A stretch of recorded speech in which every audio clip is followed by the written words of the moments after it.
менің атым Жангир, ал менің атым Жантөре. Сендер екі ағайын арнасын тамашалап жатырсыңдар. Таңертеңнен оны күтіп жатырмыз, әлі келмеді. Иә, Америка бізден өте алыс, ол бізге аман-есен жетсе болды. Бастысы, Гидра оған кедергі жасамаса болғаны. Жантөре, менің қарным ашты. Бізде жейтін бір нәрсе бар ма? Иә, бізде құрт бар. Алақай, оны жейік. Мынау көк қой, ол демала алмайды. Оны дереу құтқару керек. Кэп, саған не болды? Мен Қарақойын шөл даласын өтіп келе жатқанда, мені бір белгісіз жәндік тістеп алды. Оның ұлы мені кішкентай қылып тастады және барлық күшімді алып кетті. Мен күші сендерге келдім. Менің ойымша, оның ішінде мутаген болған. Жангир, қалай ойлайсың, біз оған көмектесе аламыз ба? Әрине, Жантөре, өйткені қазақтарда өздерінің құпиялары болған. Сондықтан да қазақтың батырлары ең мықты болған. Мен білемін, біріншіден оған аттың күшін және жылдамдығын берейік.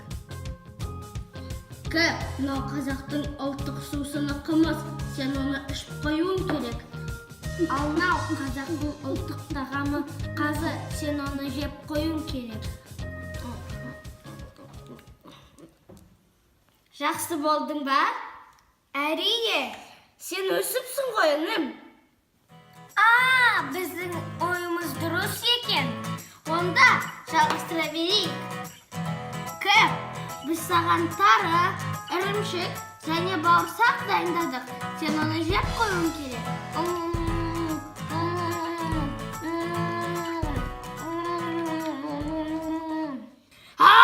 Маған тағы да тамақ беріңдер.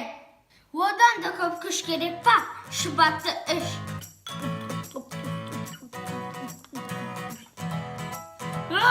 Қандай керемет! Ол керемет емес. Бешбармақ, нағыз керемет. Тоқта, біріншіден бата. Бата деген не? Білмесең, тыңда.